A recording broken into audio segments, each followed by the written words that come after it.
Maybe the doctor should have been talking to Clark Gable.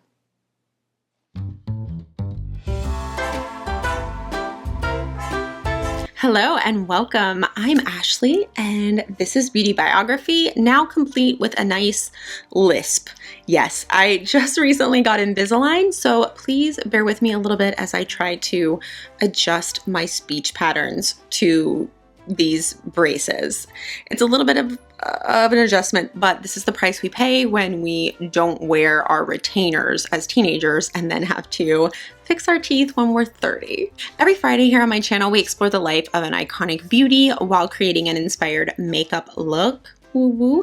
I like to think of it as like a 90s cable channel biography meets makeup. If that sounds like fun to you, then be sure to give this video a thumbs up and hit the subscribe button. That way, whenever new beauty biographies come out on Friday, you will see them pop up in your YouTube subscription feed and you can come join us. This week, we are exploring the life of the original blonde bombshell, the first platinum blonde, Jean Harlow. And I have to tell you guys, this is my favorite beauty biography look so far. I think this is like the 6th or 7th one of these we've done here on the channel.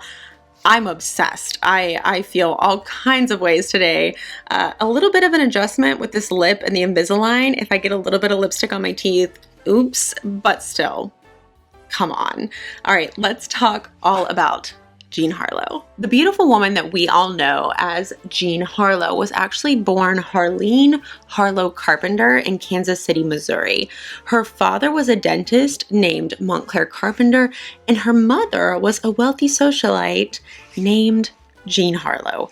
Now, this could get confusing really quick. So for the purposes of this video, we are going to refer to this Jean right here that we all know and love. She will be Harlene or Jean Harlow later on. And her mother, who also was named Jean Harlow, is going to be called Mama Jean. I will always call her Mama Jean throughout the video. So if I say Mama Jean, you know I'm talking about Mama. And if I don't say Mama Jean, if it's just Jean, then we're talking about Harlene / later she will become Jean. Whew. To add to the confusion of it all, the name Harlene itself is actually like an amalgamation of Mama Jean's name, Jean Harlow. You really have to respect that Mama Jean literally came up with like the very first couple name for herself, but for her daughter. Like, I have to respect that. Men name their kids after themselves all the time. Why can't Mama Jean? Mama Jean was a very wealthy lady. Her dad was a extremely wealthy real estate broker named Skip Harlow, and he arranges for her to marry Montclair Carpenter when she is actually underage, and she never becomes a fan of her arranged marriage husband. I can't blame her. I don't think I would like anyone my dad would set me up with either. So yeah, I understand Mama Jean. Mama Jean gave birth to the baby who would later be known as Jean Harlow on March 3rd, 1911, which makes baby Jean a Pisces. Now, Pisces is ruled by the planet Neptune, which is named after the Roman god of the sea. So the sign Pisces is often associated with creativity, romance, imagination, and even bewitchment, which makes sense because Jean is going to become quite an enchanting figure. Pisces, like other water signs, can often be what other people might call sensitive, and we will see this in Jean. Mama Jean gives baby Harlene the nickname the baby, and Harlene becomes very accustomed to being called the baby. She actually didn't even know that her name was Harlene until she's 5 years old and she goes to finishing school, and people at the finishing school start calling her Harlene. She didn't know that was her name. She was just always called the baby. This nickname is going to stick with her. She will be called the baby by people who know her throughout her life. And this nickname also kind of reflects just how doting Mama Jean is. Mama Jean, you're going to see, she is like the OG helicopter mom. She dotes on baby Harlene. She loves her so much. She's just very, very involved with her, and they remain close for the rest of Harlene's life. In 1922, when Harlene is 11 years old, Mama Jean and Papa Jean, Mama Jean and Harlene's dad get a divorce.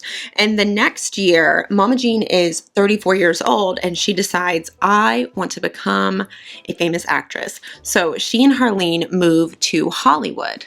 Once they get to Hollywood, Harlene is enrolled in the Hollywood School for Girls, but she will only attend for 2 years before she drops out at the age of 14, because in the spring of 1925, they've been there for about 2 years when Mama Jean's dad, Skip, says, listen, you're not going to be a successful actress. Everyone has turned you down, Mama Jean, because it's the 20s, and in the 20s, if you're in your 30s, you're too old for acting. You're too old for everything.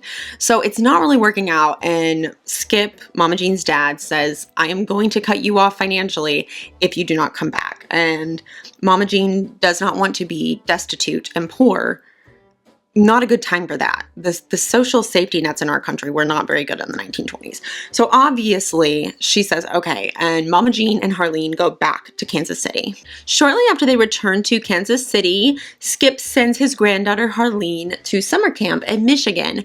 And while there, Harlene actually comes down with scarlet fever. Scarlet fever is a disease that's often thought of as like a complication of strep throat. About 1 in 10 children that get strep throat, it will develop into scarlet fever. And Mama Jean, OG helicopter mom, she drives to Michigan. She apparently literally rows herself in a little boat across the lake to get to the summer camp. I guess you had to take a little boat to get to the summer camp. So she rows herself across the lake to get to Harlene, to get to the baby and take care of her.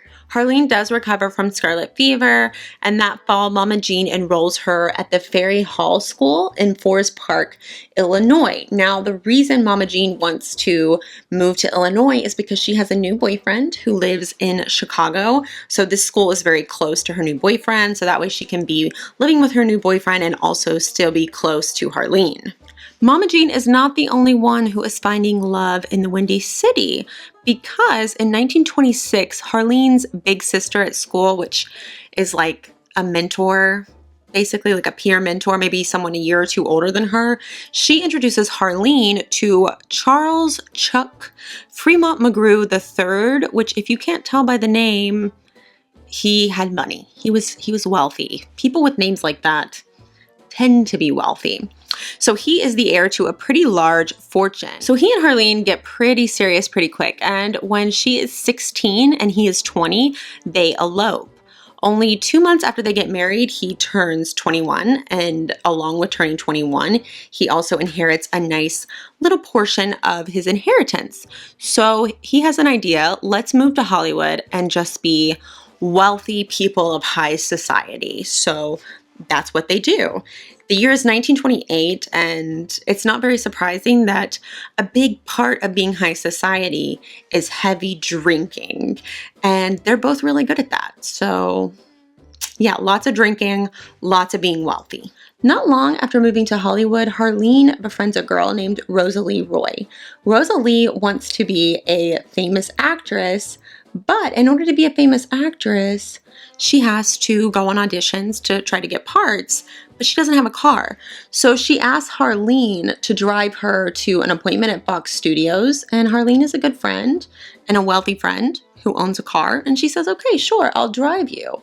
So Harlene drives Rosalie to this appointment, and she's waiting in the car for Rosalie, and a couple of Fox executives spot her and think, wow, she is lovely.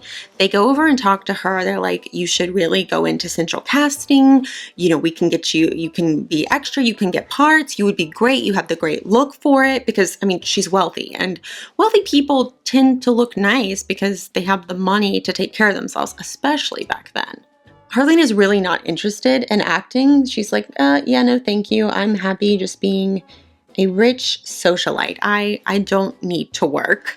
Nonetheless, the executives from Fox give her introduction letters to take to central casting. Basically, back in the day, introduction letters were like, people didn't interact with each other unless they were like formally introduced.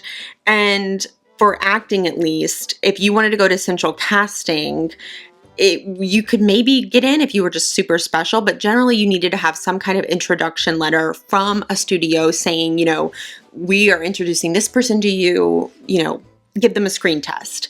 And so you needed those letters. And Harleen wasn't really interested in acting, but she takes the letter, figures she'll just take it home and never go to central casting.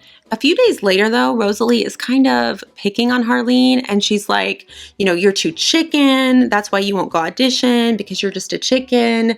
And Harleen doesn't really, you know, like being called a chicken. I mean, who does? I don't know if she literally called her a chicken, but you know what I mean? She's just goading her into like, oh, you should go. You're too chicken to go, blah, blah, blah. And Mama Jean is also pushing Harleen, because by this point, Mama Jean and her Chicago boyfriend, who is now her Chicago husband, they have moved to Hollywood to be closer to Harleen, because how are you going to helicopter parent your baby who's in Hollywood all the way from Chicago? You can't. You got to move to Hollywood, right? Right. So Mama Jean is there. She's in full helicopter / stage mom mode, and she's really encouraging Harleen to go into central casting as well. So Harleen relents and she goes to central casting for a screen test. When she goes in, though, she signs in using her mother's maiden name, Jean Harlow, and Harleen has now become Jean Harlow. Central Casting offers the lovely young lady, now called Jean Harlow, a few roles as just like an unbilled extra, and she turns them down. She's really still not very interested in this. But Mama Jean keeps pushing, and eventually Harleen accepts her first role as an unbilled extra in the film Honor Bound. For her appearance, she gets $7 for the day and a boxed lunch, which in today's money is about $100 and a boxed lunch. Jean appears in a couple more films as an unnamed extra before she signs a 5-year contract with Hal Roach Studios for $100 per week, or about $1,500 a day in today's money. Jean appears in a few films under this contract. She starts with very small roles, and they progressively get bigger. So things are moving slowly but surely, nicely along for Jean and her new acting career. And this is great, except for, remember old Chuck? Yeah, Chuck, her husband, he's really not a fan of this career idea. He would much prefer that Jean stay at home and just be a wealthy stay-at-home wife. So he doesn't like this. So in March of 1929, Jean goes to Hal Roach and says, this is breaking up my marriage. I can't do it anymore. Hal Roach says, all right. He's quite begrudgingly going to allow her out of her contract. He tears it up, and Jean thinks, okay, maybe this will save my marriage. But no luck. In June of that same year, she and Chuck separate, and they will later go on to finalize their divorce. So Jean moves in with Mama Jean and her stepfather, and then later that same year, famous aviator, multimillionaire, sometimes film producer Howard Hughes is reshooting his film Hell's Angels. He had started filming that movie as a silent film, but then technological advances allow that, you know, they can now have talk in films. So he wants to change it into a speaking film, but his leading actress, Greta Nielsen, is Norwegian, and she has a very strong Norwegian accent, which he does not think works for the role. So while she was fine for a silent film, she no longer is going to work now that he is adding sound to the film. He needs someone to replace her, and there is a little bit of dispute over who it is that discovers Jean, but someone who is working on the film spots Jean Harlow and thinks, wow, she would be perfect. So they suggest her to Howard Hughes. Howard Hughes brings her in for a screen test, adores her, and he gives her the role. He also signs her to a 5-year contract for $100 per week, which again is about $1,500 in today's money. The film Hell's Angels premieres at Grauman's Chinese Theater on May 27th, 1930, and it becomes the highest grossing film of the year. Overnight, Jean Harlow is an international star. Audiences absolutely adore her, but critics, not so much. The New Yorker actually calls her performance plain awful, but Variety very adeptly observes that even if she is a horrible actress, I'm paraphrasing here, even if she is a horrible actress, quote, nobody starved possessing what she's got.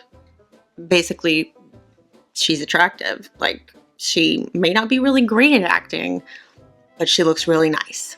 Howard Hughes sends Jean on a tour across the United States to attend different premieres of the film Hell's Angels, and this builds up Jean's star power even more. So even in the face of critics who are saying she's not really a great actress, audiences and filmgoers are loving her. The next year in 1931, Jean makes The Secret Six with Clark Gable, Iron Man with Robert Armstrong, and The Public Enemy with James Cagney.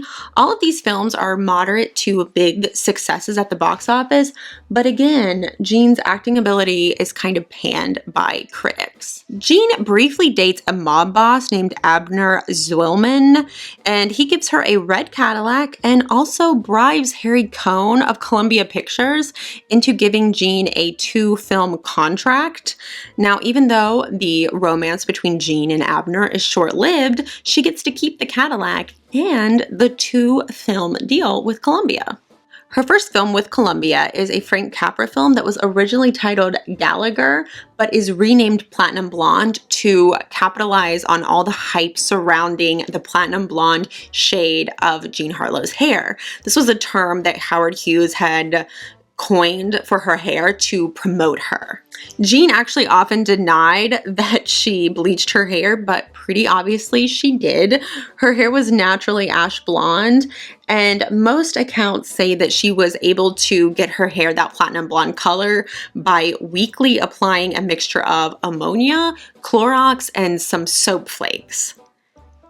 Yikes. It worked. It got her hair platinum, but there was no Olaplex back then, so her hair was quite fried. Howard Hughes' team actually once organized a publicity contest where they offered $10,000 to any beautician, I guess that's what they called them back then, any beautician who could match Jean's platinum blonde shade of hair, but no one ever could. So no one ever won the money, but the publicity scheme worked, and the term platinum blonde is still part of our American vernacular to this day. In 1932, Jean stars in her second film with Columbia called Three Wise Girls, and then she goes on to make MGM's film The Beast of the City, where she co-stars with Walter Huston.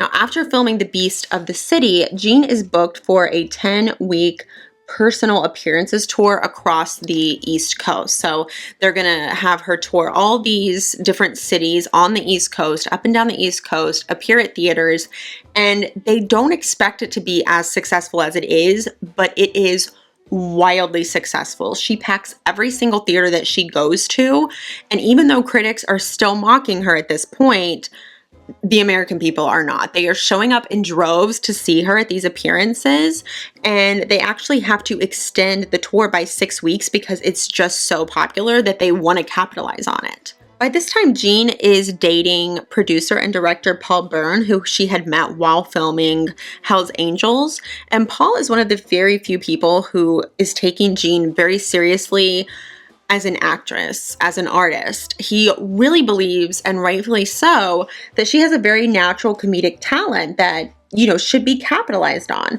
So he really goes to bat for her to try to get her a contract at MGM. MGM does not want to sign Jean because they feel like their leading ladies are women who are very elegant, and they don't think that Jean fits the bill. But Paul pushes, he uses all of his connections, all of his friends, everyone that owes him a favor. He does not give up on this, and on Jean's 21st birthday, she gets the news that MGM has purchased her contract from Howard Hughes for $30,000, which today is about $500,000. So Jean is now an MGM actress, and her first film with MGM is called Red-Headed Woman. For the role, she, as the title would suggest, wears a red wig. And there's actually a really adorable anecdote where actress Anita Page is walking on the lot of the studio and passes Jean and doesn't recognize her because Jean is wearing this red wig. And Jean later tells Anita, "I walked past you and you didn't acknowledge me. You just, like, you know, pretended I wasn't there, and I got so upset that I was just crying and crying and crying because I thought, oh my God, why is Anita mad at me? And till I looked in a mirror and I remembered, oh, I have on a red wig. She just didn't recognize me, which is very cute. And Anita said was very indicative of Jean's personality, that she was just a very sensitive, sweet person, and that was 100% very much who she was someone that would be like genuinely upset if she thought that someone, didn't like her or was mad at her. Jean's next film with MGM is Red Dust. She stars opposite Clark Gable. By the time all is said and done, the two of them will actually star in 6 films together. By the time filming starts, Jean has married Paul Byrne. But 2 months after her wedding, while filming Red Dust, Paul is found dead in their home. This becomes a huge scandal. Initially, people suspect Jean of murdering him. His death is later officially ruled a suicide, but many of his friends believe that he was actually murdered by his ex-partner, a woman named Dorothy Millette. They think that she killed him because she too dies by suicide a few days after his death. So it's a little suspect. Even though the death is eventually ruled a suicide, this is still a very big public scandal for Jean, and the studio really wants to avoid any more scandals with Jean. She is very valuable, she's bringing in a lot of money at the box office, and they do not want to risk that profit. Their desire to avoid any more scandals with Jean is made a little bit more difficult when Jean begins a quite public affair with a boxer named Max Baer. Baer's wife is estranged from him. They are separated. Her name is Dorothy Dunbar. She's pretty famous. Dorothy Dunbar threatens to sue Jean for alienation of affection, and MGM is like, oh my gosh, no. Come on. We cannot have any more scandals this year, Jean, please. So their big idea is, all right, we are going to arrange a marriage between Jean and a cinematographer named Harold Rawson. Well, good for Jean. Harold is her good friend, and he agrees to this. He's like, all right, I will marry you for the publicity of it, so, Dorothy Dunbar does not sue you and an MGM. So they get married, and then they very quietly divorce about 8 months later because it's just a sham marriage. They don't fall in love or anything. That would actually, can you imagine if this was a movie? If this was like a movie, like a fiction movie, they would have an arranged marriage, and then they would just fall in love with each other, and stay married. But no, this is real life, and that does not happen. Red Dust is quite successful, and MGM decides, all right, we've got something good going on here with Clark Gable and Jean Harlow. So they decide to pair them together again for the film Hold Your Man in 1933, and that is another box office success. Jean and Clark go on to co-star in the successful films China Seas and Wife vs. Secretary. Wife vs. Secretary also stars James Stewart, one of my favorite leading men, and he actually told a story in a documentary I watched about how he had a scene with Jean where they're kissing in a car, and the director kept making them do the scene over and over because he didn't like the way that James was kissing. And James kind of admits that, or not kind of, he flat out admits that he was purposely flubbing up the kiss so he could keep kissing Jean Harlow. He said that she was the best kisser he ever kissed, and that when he kissed her, he realized that he had never been kissed properly in his life. From 1933 on, Jean Harlow was one of the biggest box office stars in Hollywood. She outranked most of her female colleagues at MGM in popularity polls, and by the mid-1930s, she was one of the biggest stars in the US. MGM was really hoping that she was going to be the next Greta Garbo, because at this point, Greta Garbo, Joan Crawford, Norma Shearer, all the biggest names in Hollywood are really on the decline in their careers. They're getting older, and we all know that youth was huge, still is, in Hollywood. But Jean, she's very young, so her star seems to be just getting brighter and brighter. And even during the middle of the Great Depression, her movies are making huge profits at theaters. In 1935, Jean stars in her first musical, Reckless, and by stars, I mean she does the acting, but her singing voice is dubbed by Virginia Virile. That's something that was incredibly common back then. If you weren't a good singer, that was okay. If you were pretty and could kind of act, they would just have someone dub your voice. So Milli Vanilli were not the first ones to be lip syncing. The next year, in 1936, Jean stars as the title role in the movie Susie, and she gets top billing over Cary Grant. Cary Grant, right? Critics finally give Jean her due for this role. They've warmed up to her, or she's got better at acting. It depends on who you ask. But regardless, she's finally getting good critical reviews. That being said, the film is only like a modest hit. It still brings in money, but it's not as big as most of her films were at that point. Her next two films are Riff Raff and Libeled Lady, and these both get, again, good critical reviews for Jean. They are finally starting to appreciate the blonde bombshell as she has become known at this point. In January of 1937, Jean travels to Washington, D.C. to fundraise for FDR's birthday. The organization she is fundraising for will actually later become known as March of Dimes. The trip is very hard on Jean, though. She contracts the flu. She does recover in time to go to the Academy Awards, though, so it's not a total bust. Jean is scheduled to start filming the movie Saratoga. Again, she's starring opposite Clark Gable. They're supposed to start filming in March of that year, but Jean develops sepsis after she has her wisdom teeth removed, so they have to postpone filming because Jean is actually hospitalized. That's how bad it gets. She does recover though, and at the end of April, they start to film the movie Saratoga. But by mid-May, Jean is not feeling well. She is very fatigued. She's having some nausea and some abdominal pains. The studio doctor checks her out and thinks, nothing too serious. Maybe she just has the flu. She's already had the flu 2 times before. She had it in January, supposedly, and she'd also had it the fall before. So he doesn't know this. He hasn't really gotten a good medical history on her to realize, oh, wait a minute, it'd be very rare for someone to get the flu 3 times in 1 year. Maybe it's not the flu. He does not have this information, so he thinks, oh, no big deal. You're gonna be fine. Just rest a little extra. But on May 29th, Jean is filming a scene where her character has a fever, and Jean is quite obviously even sicker than her character while filming the scene. She's leaning on Clark Gable in between scenes, and finally she tells him, I feel terrible, please get me back to my dressing room. So he takes her back to her dressing room. They call her boyfriend at the time, who comes and gets her and takes her home because she just cannot keep working. The next day, things are getting worse, so Mama Jean returns from a vacation to help tend to Jean. On June 2nd, MGM announces that Jean is suffering from the flu, which, again, doesn't make a lot of sense, but I guess doctors back then just didn't bother to ask you your medical history. Mama Jean thinks, okay, that doesn't make a lot of sense that she would be suffering from the flu that many times in 1 year. So Mama Jean calls in another doctor, and that doctor begins to treat Jean for what he thinks is an inflamed gallbladder, which again, he's wrong too, but I mean, I guess at least someone's thinking outside of flu for once.